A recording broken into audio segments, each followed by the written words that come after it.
Thank you very much, Talal, for being with us. It is really genuinely my pleasure. You're one of the SOAS stalwarts from the years that I was there, and of course, you know that kind of a solidarity, having sort of been in an institution like SOAS at the time that we were both there, creates kind of long-lasting comradeships. I'd like to invite you to start your discussion of how you came by the general tenor of research that you have come to, and then make your presentation. We're very, very happy to have you here. I'm going to go on ahead and mute myself and turn my video off so as not to be a distraction, and I'll invite you to present, please. Thank you so much, Lala. So thank you for having me. I'm really honored to be among you today in this wonderful seminar series. You had told me earlier that people usually begin by situating their projects within their scholarly trajectories and their personal experiences, and I'd like to begin by briefly doing so. I'm from Kuwait, which is a very political place for those who know, and one with a keen awareness of history. Episodes from as early as the beginning of the 20th century are often recalled in popular discourse. Palestine often features in this history. Most will have heard of the country's sizable Palestinian community, which took shape after the 1948 Nakba and left an indelible imprint on Kuwaiti politics and culture, before its tragic expulsion in the wake of the 1990-91 Gulf War. It is less well known that Palestine was already an important factor in Kuwait's political and cultural life before it played host to Palestinian refugees, decades before. Though I was already generally aware of this fact, I only perceived the true extent of it when writing my PhD dissertation on the history of modern education and Arab nationalism in Kuwait between 1911 and 1961. I found myself devoting considerable attention to the central role of Palestinian educators, the place of Palestine within curriculums and extracurricular activities, and the history of Palestine solidarity in the country. This solidarity, I discovered, extended further back in time than is commonly known, and the same applies to other Gulf states as well. I must emphasize that this solidarity is still ongoing, and there exists today a variety of pro-Palestine groups in the Gulf states that are the direct inheritors of this legacy. In fact, these groups motivated me to delve further into the history of Palestine solidarity in the Gulf by kindly inviting me to speak on this topic. I delivered previous iterations of this lecture to a number of groups, including the Youth for Quds Association, the Kuwaitis for Quds Committee, and a solidarity conference organized by the Kuwaiti Democratic Forum and the Islamic Constitutional Movement. This project is thus intended as an assertion of solidarity in itself, at a time when pro-Palestine activism in the region is facing increasing restrictions and popular awareness of the cause is deemed a threat. With that in mind, as we mark the second anniversary of Israel's genocidal onslaught on the Palestinian people in Gaza, I condemn the genocide and its perpetrators and call for a free Palestine from the river to the sea. In this lecture, I'll be surveying pro-Palestine activism throughout the western shore of the Gulf, from Kuwait in the north to Oman in the south. This may come off as an uneven survey, as I'll be focusing largely on Kuwait and Bahrain, mentioning other Gulf states less frequently and some not at all. Why is this the case? For starters, Palestine solidarity and modern political movements more broadly have been better studied in Kuwait and Bahrain than in other Gulf states. Researchers like me can thus build upon a solid foundation of secondary works, many of them written in Arabic by authors from the region. This literature often explores Arabic primary sources, such as the press, poetry, and private papers, which offer unique perspectives not found in the more widely used British archives. There is a lack of similar studies on the other Gulf states, reflecting the historically more restrictive political environments in these countries and less well-established academic traditions in the social sciences and humanities. Thankfully, this has been changing for some time, and we're already seeing increased attention being devoted to this history in other Gulf states. I believe that the more we delve into the Arab press, local documents, and literary production, the more we'll discover about Palestine solidarity in places such as the Trucial states, Oman, and Eastern Saudi Arabia during this period. The second reason I'll be focusing a lot on more on Palestine solidarity in Kuwait and Bahrain is that we're talking about an overwhelmingly urban phenomenon, and these states had the largest towns in the Gulf in this period. This is evident from this table based on Lormer's Gazetteer of the Persian Gulf. These figures were compiled in around 1905 and thus predate the start of this study by a couple of decades.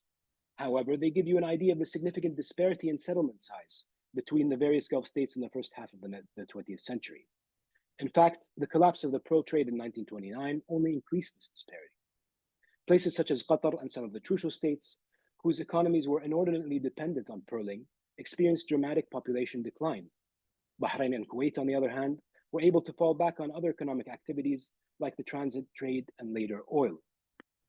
The size of the towns in this chart correlate quite well with the extent of pro-Palestine activism during this period.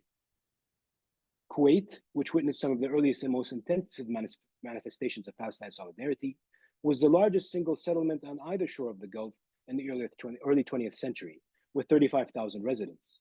To put things into perspective, Lorimer estimates the population of Basra at 58,000 or perhaps less.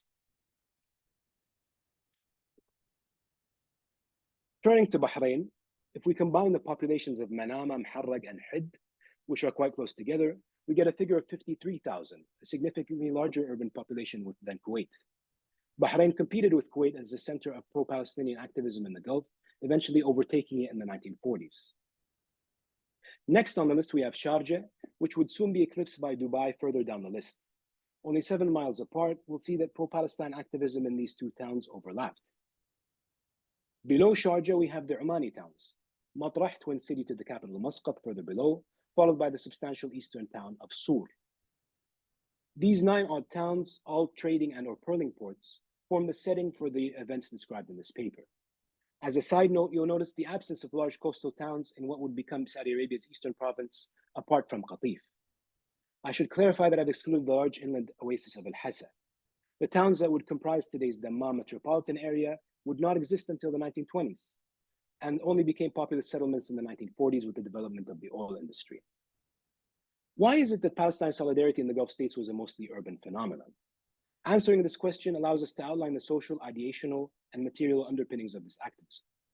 These larger coastal towns had 3 key ingredients. Number 1 is merchants. During this period in the Gulf's history, the merchant class was the main sector of society exposed to modern political ideologies and modes of activism. Whether they were involved in the pearl or transit trades, these merchants regularly traveled to cosmopolitan Bombay, the center of the global pearl trade and the source of many of the Gulf's imports. The city hosted a vibrant Arab community, boasting its own schools, printing presses, and periodicals. Sons of merchants also attended Indian schools and universities, becoming some of the first people in the region to receive a modern education. In Bombay, furthermore, the merchants were exposed to the modern ideological trends sweeping the Ottoman and Arab worlds. Kuwaiti merchants were also influenced by political developments in Ottoman Iraq. It was these merchants who spearheaded solidarity with Palestine in the 1920s and 30s, though the role of other sectors of society gradually increased. As I'll explain later, the extent of the merchant solidarity depended on the intensity of their activism and their place within local politics, a factor that varied significantly between the various Gulf states. The second ingredient of solidarity found in the Gulf's larger trading ports was modern schools. In the first several decades of the 20th century, merchants founded a variety of schools in Kuwait, Bahrain, Sharjah, Dubai, and Matrah. Muscat schools differed in that they were established by the Sultan as opposed to the merchants. These schools imported curriculums and teachers from more developed Arab countries, thus fostering ties to the broader region. These teachers would eventually include Palestinians, who would do much to spread awareness of their cause. The schools also began producing a new social stratum, the intelligentsia, which played a key role in pro-Palestine activism beginning in the 1930s. The third ingredient for Palestine solidarity present in these towns was connectivity. People may have felt very strongly about Palestine, but they wouldn't have been able to do much in terms of solidarity unless they were up to date on what was going on there. News of Palestine could be disseminated via visitors, the press, and later the radio. All these things needed to be physically brought to the region, whether by steamships, cars, or airplanes. Expressing solidarity also required a certain infrastructure: banks to transfer donations, the post to correspond with the regional press, the telegraph to transmit cables of support or protest, etc. It's in the larger port towns that you have these facilities. Now that we've established the setting of our story, let's move on to the time frame. The period between 1924 and 1948 can be divided almost neatly by decade into 3 distinct phases. In the 1920s, merchants and intellectuals in Kuwait and Bahrain began cultivating ties with the emerging Palestinian national movement. This occurred against the backdrop of a period of cultural effervescence and modernization in the Gulf states, fueled by profits from pearling and influenced by developments in the broader Arab world. In the 1930s, the collapse of pearling combined with increased regional influence to produce a new kind of political activism in the Gulf states. At the same time as they sought political reform at home, the region's merchant-led opposition movements campaigned on behalf of Palestine, particularly after the Arab revolt erupted there in 1936. It's during this decade that Palestine solidarity appears in neutral states and Oman. In the 1940s, the defeat of opposition movements and the retrenchment of authoritarianism and colonial hegemony negatively impacted Palestine solidarity in the Gulf. However, the portentous events of 1947 rekindled solidarity amongst both merchants and the rising intelligentsias and working classes. Of these phases, the formative period of the 1920s is the most overlooked in the existing literature. This is apparent in the otherwise excellent work of the Palestinian historian Rosemary Said Zahlan, who was the first scholar to thoroughly document Gulf solidarity with Palestine beginning in the 1980s. Zahlan dates the birth of Palestine-Gulf relations to the 1930s, prior to which she depicts the Gulf states as, quote, very parochial and inward-looking, and all but sealed off from the rest of the world. This was, and to an extent still is, a common characterization of the Gulf states in the academic literature, which often views it as open to external influences. However, when we put aside preconceived notions and analyze the actual history, we find that this characterization is often inaccurate. Why was Zahlan seemingly oblivious to the events of the 1920s?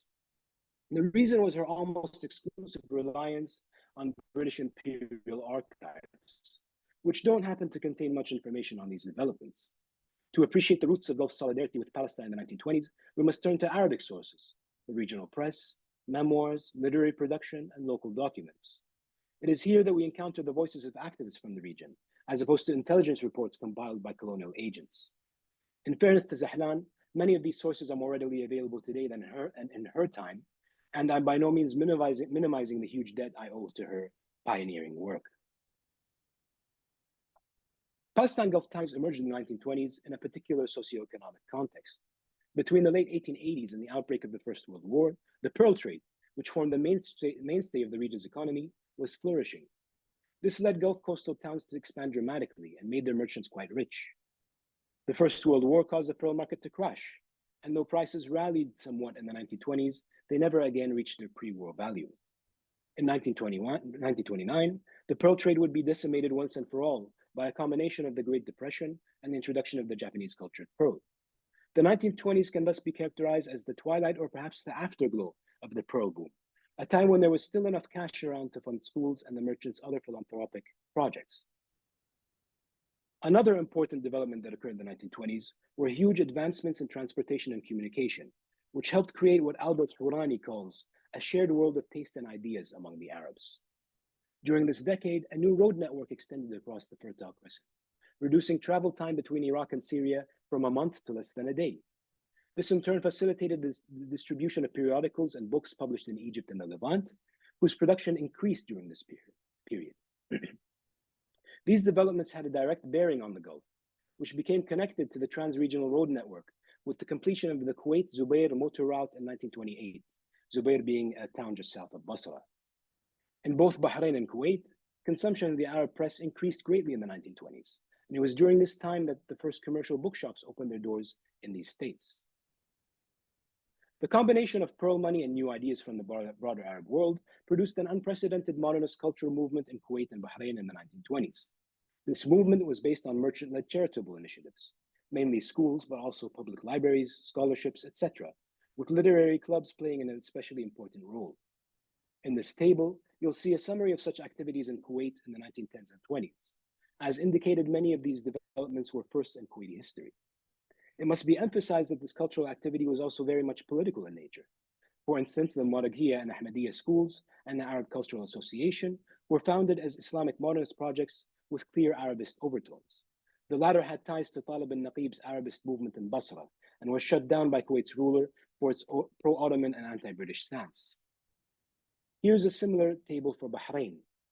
And once again, you see a blossoming of schools literary clubs, and other cultural developments in the 1910s and 20s. As in Kuwait, these cultural projects had a political dimension. Notably, Al-Muntada al-Islami, or the Islamic Forum at the bottom of the table, cultivated close ties to the Young Men's Muslim Association, a pan-Islamic group founded in Cairo in 1927. As shall be seen, Bahraini's ties to this association would prove pivotal to their engagement in pro-Palestinian activism. Excuse me. Kuwait and Bahrain were by no means the only Gulf states to experience novel cultural developments during this period. On the left of your screens, you'll see the first two Palestinian teachers to arrive in the Gulf, Ismail al-Rasasi, seated, and Fakhri al-Khatib standing behind him. They began teaching at Muscat Sultaniya School in 1928. The number of Palestinian teachers would increase throughout the Gulf in the 1930s and 40s. We'll have more to say about these teachers and Rasasi in particular later on in the lecture. Now, if the 1920s was a highly consequential period in the history of the Gulf, it was even more so for Palestine. As British colonial rule became cemented with the establishment of the Mandate, the Palestinian national movement began to coalesce through the formation of Muslim Christian associations and the holding of a series of national congresses. Moreover, violent clashes between Palestinians and Zionist Jews, like those that occurred in Jerusalem in 1920 and 1929, captured the attention of the Arab and Muslim worlds. The time was ripe for the emergence of political ties between Palestine and the Gulf states. Two developments that occurred in 1924 were central to this process. The first was the visit of the Mufti of Jerusalem, Haj Amin al-Husseini, to the Gulf. Al-Husseini was president of Palestine's Supreme Muslim Council, an official religious body created by the British as a substitute for political representation. The Mufti nevertheless sought to use this institution to serve the Palestinian cause. Notably, he sent delegations to various countries to collect donations to restore the Al-Aqsa Mosque.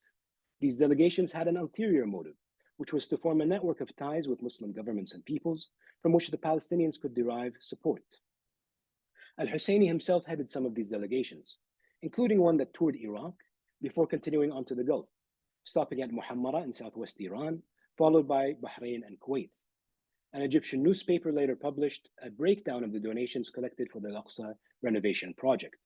You can see that Kuwait and Bahrain are prominent among the countries listed. Al-Husseini's 1924 visit marked the start of a close relationship with these two Gulf states. This was of crucial importance given that al-Husseini would become the primary leader of the Palestinian national movement in the 1930s. The second event of 1924 that was vital to the emergence of Gulf Palestine ties was the launching in Cairo of a Shura newspaper by the Palestinian journalist and activist Muhammad Ali al-Tahir. This staunchly anti-colonial publication contributed to building bridges between the Palestinians and various Arab and Muslim peoples. Unlike other Arab newspapers at the time, Ashura devoted considerable attention to the Gulf, earning it a significant readership in the region. Within a short time, it developed a network of subscription agents and correspondents extending to Kuwait, Bahrain, Dubai, and Muscat. They included some of the Gulf's leading intellectuals, though most hid behind pseudonyms to protect themselves from the British authorities. A case in point is that of the Kuwaiti poet Khalid al-Faraj, whom the British expelled from Bahrain in 1927 after they discovered that he was the local correspondent for Ashura. British hostility by no means dampened the popularity of the newspaper and its editor in the Gulf. In 1927, the Bahraini Literary Club appointed al-Tahir to represent it at a ceremony honoring the famed Egyptian poet Ahmed Shawqi in Cairo. Shortly afterwards, Bahraini and Kuwaiti notables began calling on the offices of Ashura while visiting Cairo, usually as part of a trip to Mecca for pilgrimage. From Ashura's reporting, we know that in most cases they visited Palestine on their way to or from Cairo, a novel development enabled by the aforementioned Baghdad-Damascus road network. These were among the earliest documented visits by Khalijis to Palestine and resulted in direct contact with Palestinian politicians and civil society. Visiting Jerusalem in 1928, the Bahraini merchants and intellectuals Qasim al-Shirawi and Abdullah Zayed were feted by Amin al-Husseini and the local chapter of the Eastern Bond Association. While in Haifa in 1930, the modernist cleric Abdulaziz al-Rashoud, formerly a Shura correspondent in Kuwait, inspected schools run by the Syrian scholar Muhammad Kamal al-Qassab. An anti-colonial activist, al-Qassab was a colleague and collaborator of Izz al-Din al-Qassam. Al-Rashoud also took part in a lecture organized by the Haifa branch of the Young Men's Muslim Association. As with al-Husseini, Muhammad Ali al-Tahir's ties to the Gulf continued into the 1930s. He supported the region's reformist movements through his journalism and also played a role in sending Palestinian teachers to Kuwait, including his own nephew. This demonstrates that solidarity was a reciprocal practice. These burgeoning ties with Palestine contributed to a greater awareness of political developments there among Gulf merchants and intellectuals. It's no coincidence that we find the earliest references to Palestine in Gulf poetry in the late 1920s. Khalid al-Faraj, the ex-Shura correspondent now based in Qatif, penned two poems in 1928 and 1929 that refer to events in Palestine and attack the Balfour Declaration. Another Kuwaiti poet, Mahmoud Shawqi al-Ayyubi, wrote a poem about Jerusalem's Buraq uprising in 1929. The developments of the 1920s revealed that far from being isolated, the Gulf was closely connected to Palestine and the broader Arab region well before the discovery of oil.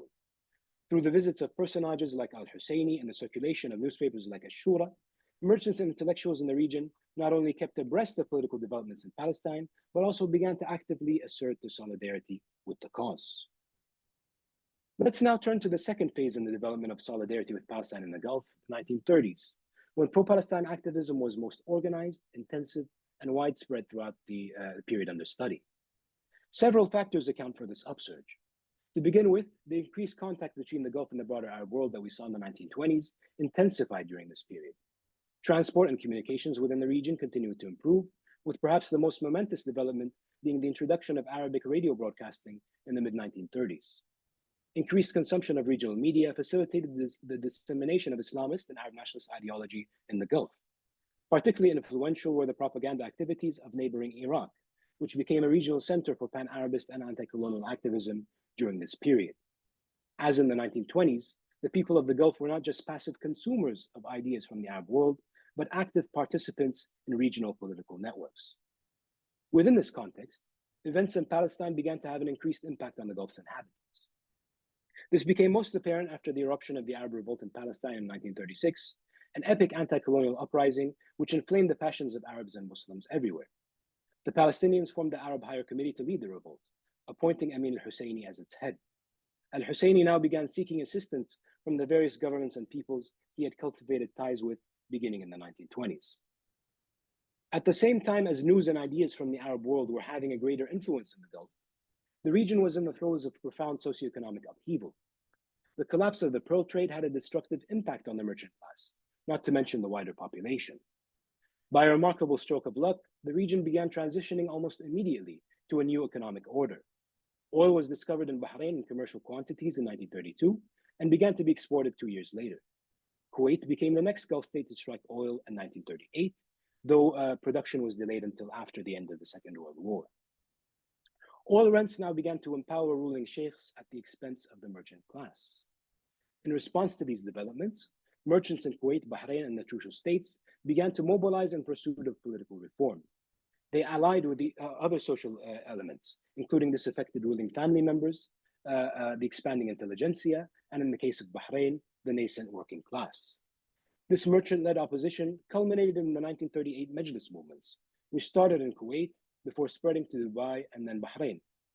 As their name suggests, these movements sought to create elected majalis or councils, and also had pan-Arabist and anti-colonial overtones. The most successful was the one in Kuwait, which established the Gulf's first elected parliament, known as the Legislative Council. After only 6 months, however, the Kuwaiti ruler dissolved the council and cracked down on the opposition with British support. The Majlis movements of Dubai and Bahrain faced similar fates. It was these merchant-led opposition movements that provided the social foundation for Palestine solidarity during the 1930s. This was most apparent in Kuwait, where Palestine became an important factor in the struggle between the merchants and the ruler, as argued by Zahlan. This made Kuwait the epicenter of Palestine solidarity in the Gulf in the 1930s. The intensity of merchant-led opposition in Kuwait can be attributed to several factors. Firstly, merchants had played a central role in governance alongside the ruling family, since Kuwait's founding as a trading port. Most of these merchants had the same Najdi background as the ruling family, with some belonging to the same tribal confederation. This strengthened their political influence as well as their class solidarity.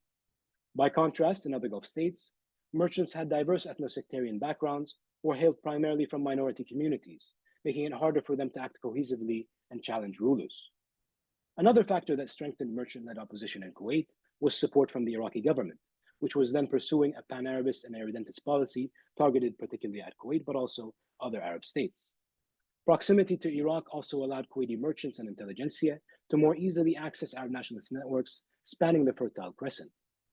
Finally, of all Gulf states, British control was weakest in Kuwait, providing space for opposition activism to take root.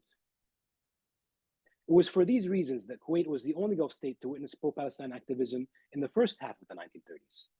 In 1933, a political group known as the Shabib al-Kuwaitiyya, the Kuwaiti Youth, submitted a letter of protest to the British political agent in Kuwait, criticizing his government's mistreatment of the Palestinian people. And was inspired by Arab nationalist groups and Arab nationalist youth groups, rather, in Iraq. Formed by educated young men, the group first surfaced in 1931 when it campaigned against American missionaries in Kuwait. It soon came to focus on the Palestinian cause. In 1934, the Shabiba organized a mass meeting in support of Palestine, the first such event to take place in the Gulf. Kuwaiti merchants and youth activists gathered in the Diwaniyya or Majlis of Abdurrahman Khalaf al-Naqib, a local notable and Arab nationalist. They gathered 2,500 rupees in donations for Palestine, yet the ruler Sheikh Ahmed al-Jabr al-Sabah was angered that he had not been told of the event, prompting him to order the return of the funds collected. The momentum of pro-Palestinian activism in Kuwait increased after the outbreak of Palestine's Arab Revolt. In the summer of 1936, Amin al-Husseini began writing to Kuwait's ruler to request financial and diplomatic support. At first, Sheikh Ahmed turned down these appeals and prohibited his subjects from engaging in public subscriptions in support of the revolt. This led Kuwaiti activists to donate secretly via Iraqi newspapers. The Sheikh's position was very unpopular in Kuwait, particularly as Amin al-Husseini would soon send teachers to the country. In early 1936, the merchant opposition prevailed upon the ruler to form the Educational Council, an elected official body that brought Kuwait's merchant-funded schools under state control.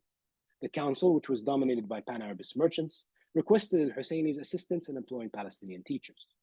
The Mufti swiftly complied, dispatching 4 teachers from the schools belonging to Palestine's Supreme Muslim Council.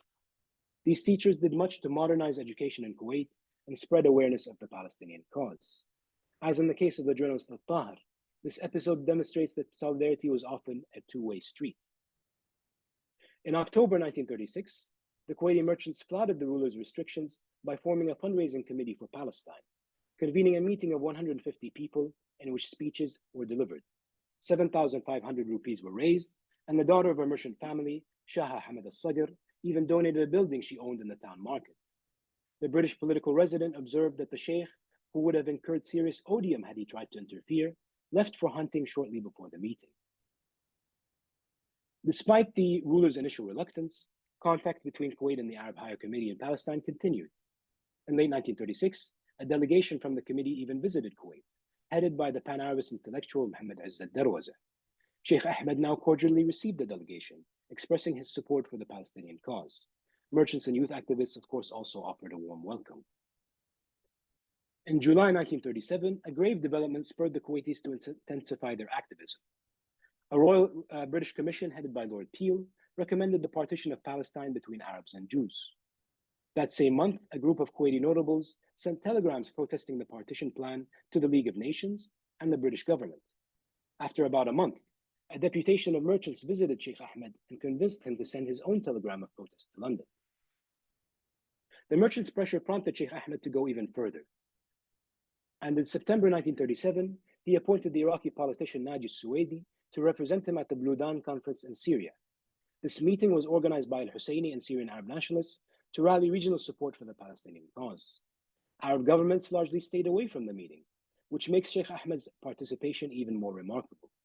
The British authorities were not pleased, reprimanding the ruler for exceeding his authority under their Treaty of Protection with Kuwait. That Sheikh Ahmed would thus risk his good relations with Britain attests to the effectiveness of the merchants' campaign, which succeeded in persuading the ruler to yield to popular opinion on this issue. In 1938, Kuwaiti activists pioneered a new means of supporting the Palestinian cause, smuggling weapons to the revolutionaries in Palestine. With their long history of arms smuggling for commercial ends, Kuwaiti merchants were well placed to undertake such an initiative. The scheme was a product of the formation of a Kuwaiti branch of Jama'at al-Kitab al-Ahmar, the Red Book Group, a secret pan-Arabist party founded in Beirut in 1935, that established chapters in various Arab countries. The group's Kuwaiti branch was headed by the merchant Abdullah Hamid al-Sagr, who was then the main opposition leader in Kuwait. In March of 1938, a delegation of Arab nationalists from Syria, Lebanon, and Palestine, including Red Book Group activists, tried to visit Kuwait. The British denied visas to the Palestinians, but allowed the Syrian Fakhri al-Barudi and Lebanese Kadhim al-Sulh to enter the country. Youth activists in Kuwait attempted to hold a reception for the guests and form a fundraising committee chaired by an educated young sheikh. The ruler intervened to prevent this from happening. Nevertheless, one of the delegation's Palestinian members, Akram Zaiter, recalls that Sheikh Ahmed secretly helped them buy weapons to send to Palestine in conjunction with Kuwaiti merchants, including al-Sagr. Another source states that Kuwaiti merchants tied to the Red Book Group formed a permanent committee to channel funds and weapons to Palestine. The summer of 1938 saw the formation of the aforementioned Legislative Council, the first elected parliament in Kuwait and the Gulf. The council established Kuwait's first officially licensed political group, Kutlat al-Shabab al-Watani, the Patriotic Youth's Bloc. Formed of educated youth of merchant and non-merchant backgrounds, the bloc inherited the role of the Shabiba group as representative of the intelligentsia. It was Arab nationalist in orientation, holding lectures and rallies at its headquarters in support of Arab causes. At one such rally in November 1938, this newsletter was published by Iraq's Palestine Defense Committee, was sold in front of the bloc's headquarters in Kuwait town. Proceeds from the sales went to Palestine. The Patriotic Youth's Bloc was dissolved along with the Legislative Council in 1939. Kuwait's merchant-led opposition movement subsequently collapsed, and many of its members were either jailed or fled into exile. This brought an end to the pro-Palestine activism associated with this movement. Kuwait was, of course, not the only Gulf state in which people stood in solidarity with Palestine in the 1930s. With the onset of the Arab Revolt, some Bahrainis began to donate to Palestine through the pan-Islamic Egyptian magazine Al-Fath, which was closely associated with the Young Men's Muslim Association. In September 1936, the Bahraini ruler Sheikh Ahmed bin Isa al-Khalifa received an appeal for donations from the association's president Abdul Hamid Saeed, who was leading a fundraising campaign for Palestine in Egypt. Sheikh Hamad showed Saeed's letter to the British political agent, who advised him to ignore it. The same thing happened when the Sheikh was later invited to attend the Blue Dawn Conference. This points to the strength of British influence in Bahrain as compared to Kuwait. Moreover, Bahrain's merchant opposition was not yet strong enough to force the ruler into action. A year later, the Peel Commission provided further impetus for action, not only in Bahrain, but also in Muscat, Dubai, and Sharjah. In September 1937, the newly established Shabiba Club of Muharraq, soon to be renamed the Bahrain Club, issued an open letter to the Bahraini ruler and the British condemning partition. It was also published in the Arab press, including Al-Fath and Muhammad Ali Taher's new publication, Al-Shabab. Known for its Arab nationalist orientation, the Bahrain Club heralded the intelligentsia's increasing influence in Bahrain.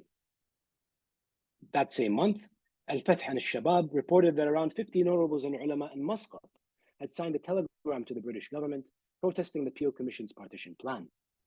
A later report in the Palestinian Difaa newspaper described a mass meeting of notables in Muscat in support of Palestine, in which attendees delivered speeches and poems and expressed their support for the resolutions adopted at the Blue Dawn Conference. It's possible that the telegram reported earlier had been composed at this meeting. These actions by Muscat's notables were at odds with the attitude of the reactionary Sultan Saeed bin Taymur, who confided to the British that he supported the partition of Palestine and also ignored an invitation to attend the Blue Dawn Conference. Nevertheless, there doesn't appear to have been enough momentum among Omani merchants to produce a sustained solidarity movement in defiance of the Sultan and the British. I could find no evidence of further large-scale solidarity actions in Oman during this period. In 1938, however, the British reported that the aforementioned Palestinian teacher Ismail al-Rasasi, now an official in the Sultan's government, had formed a pro-Palestinian cell in Moscow. The British believed that al-Rasasi was not able to influence many people, yet there's reason to believe that there was more going on than the British knew about. One source shows that in the late 1930s, Muscatis donated to Palestine via al-Taher's Al-Shabab newspaper. The reverberations of the Peel Commission also reached the Trucial states, galvanizing its merchants into action despite difficult economic circumstances due to the decline of pearling. A group of intellectuals from Sharjah and Dubai, led by the modernist religious scholar and poet Mubarak bin Saif al-Nakhi, spearheaded the initiative. And al-Nakhi delivered detailed speeches on the Palestinian issue at mosques in Dubai and Sharjah. This gave rise to a fundraising campaign to which merchants and the ruler of Sharjah contributed a total of around 800 rupees. Again, al-Tahir's Shabab newspaper reported on these developments and published lists of donors. Let us finally return to Bahrain, where in 1939, the merchant-led opposition succeeded in overcoming British restrictions and launching a large-scale fundraising campaign. They did so by stressing the charitable nature of their initiative, forming the Committee to Assist the Orphans of Palestine. Headed by the ruler's brother and rival, Sheikh Abdullah bin Isa al-Khalifa, the committee was formed of both Sunni and Shia merchants. This reflected the unprecedented cross-sectarian unity that had recently been achieved through the 1938 Majlis Move. The committee convened a mass meeting in a Manama cinema, in which emotive speeches were delivered.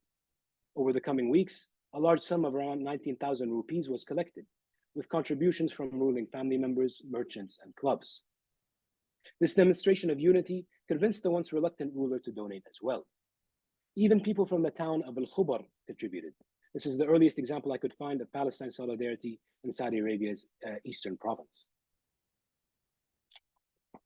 To ensure that these donations wouldn't go to Palestinian revolutionaries, the British political agent in Bahrain strongly advised the Bahraini committee to send its money to the Arab Women's Committee in Jerusalem, a British-approved body. The political agent was therefore incensed to discover that the Bahraini committee had instead started forwarding its funds to Abdul Hamid Saeed of the Young Men's Muslim Association. The British considered Saeed persona non grata, yet despite repeated attempts, the political agent failed to convince the Bahraini committee to stop its dealings with the Egyptian activists. I'd like to highlight two key features of Palestine solidarity in the Gulf in the 1930s. The first is that the solidarity emerged in conjunction with novel modes of political activism. Though some of the actions we've discussed may sound modest to us today, we must consider that in many cases they were happening for the first time in these societies. The Palestinian cause can thus be considered a major factor in the region's political development. The second key aspect, which is often overlooked in the existing literature, is the extent to which Palestine solidarity activists were embedded within regional political networks. This is apparent in the direct connections between Kuwaitis in the Red Book Group, Bahrainis in the Young Men's Muslim Association, but also in the way that events in Oman and the crucial states were reported in regional publications like Al-Fath and Al-Shabab. Turning to the 1940s, we find a much bleaker picture. In the Gulf, the merchant-led opposition movements had been quashed, inaugurating an authoritarian period known in Kuwait as the time of the Canes, Ahd al-Khayazirin. Similarly, in Palestine, the British have ruthlessly put down the Arab revolt, dealing a serious blow to Palestinian society and its capacity to resist. Further defeats soon followed. In 1941, Britain crushed the Rashid Ali al-Gailani revolt in Iraq, ending that state's role as patron of the region's Arab nationalist movements. While in 1945, the colonial power emerged from the Second World War, triumphant and unchallenged. These developments did not bode well for political activism in the Gulf, and the 1940s were thus a largely quiescent decade. Under the surface, however, the socio-political order was undergoing dramatic change.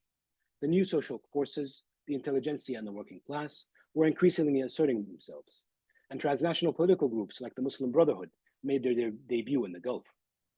Though these developments only reached full fruition in the 1950s, they contributed to the rekindling of the Solidarity movement in 1947, when the UN's decision to partition Palestine sent shockwaves throughout the region.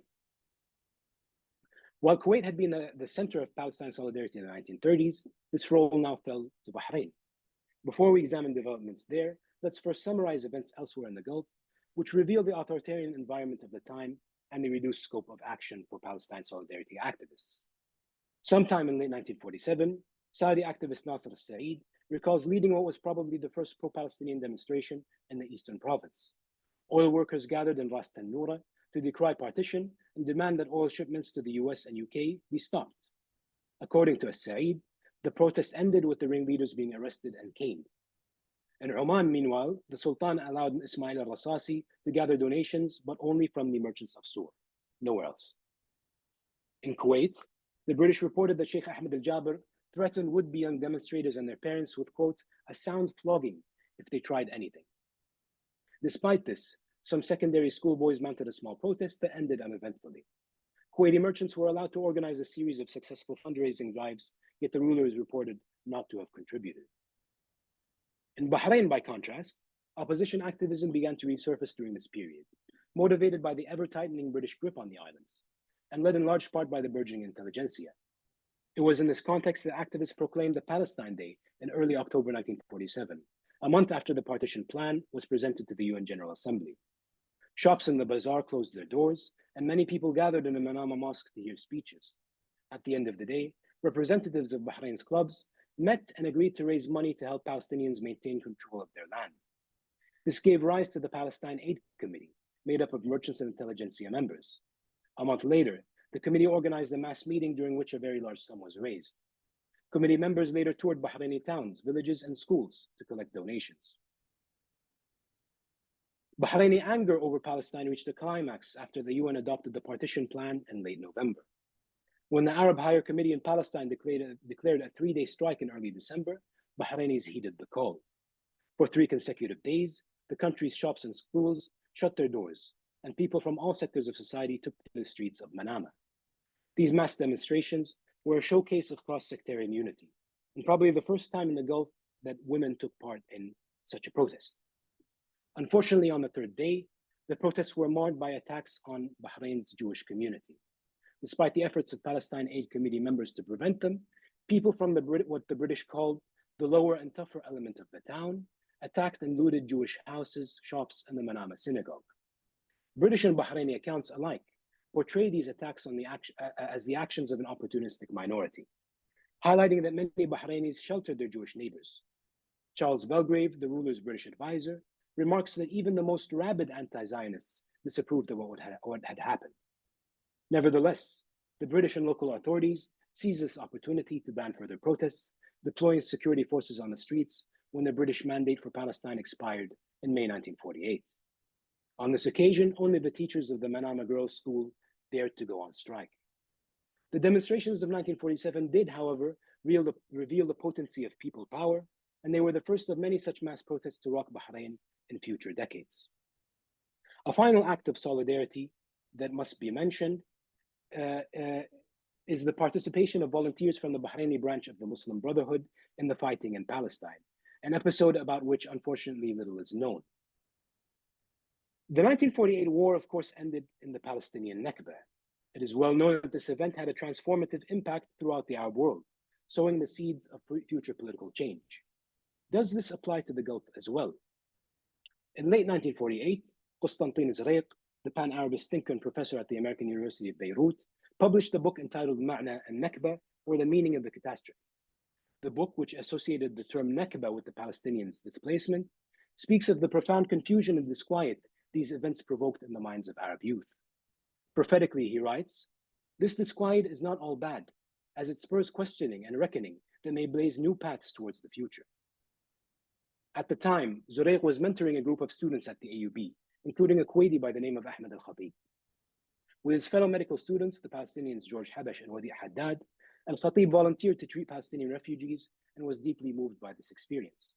In his memoirs, he recalls, "I lived the Nakba in all its tragedy. I saw it with my own eyes and touched it with my hands, and it was inscribed onto my memory forever." The 3 students went on to found Harakat al-Qawmiyin al-Arab, the movement of Arab nationalists, one of a new, more radical generation of Pan-Arabist groups that would transform regional politics in the coming decades. The movement proved particularly influential in Gulf states such as Kuwait, Bahrain, and Oman in the 1950s and 60s.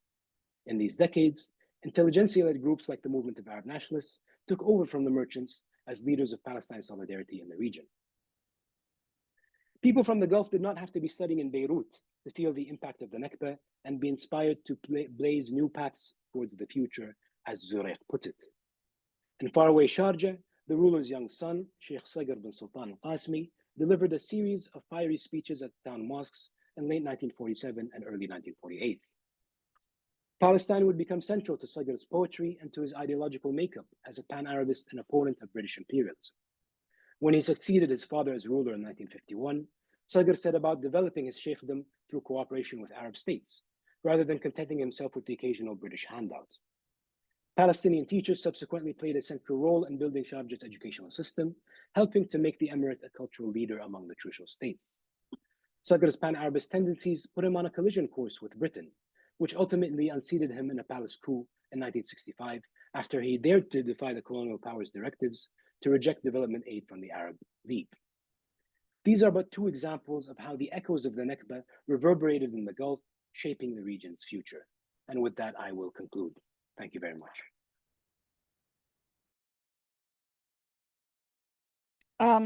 Wow, that is amazing. I'm going to stop recording now.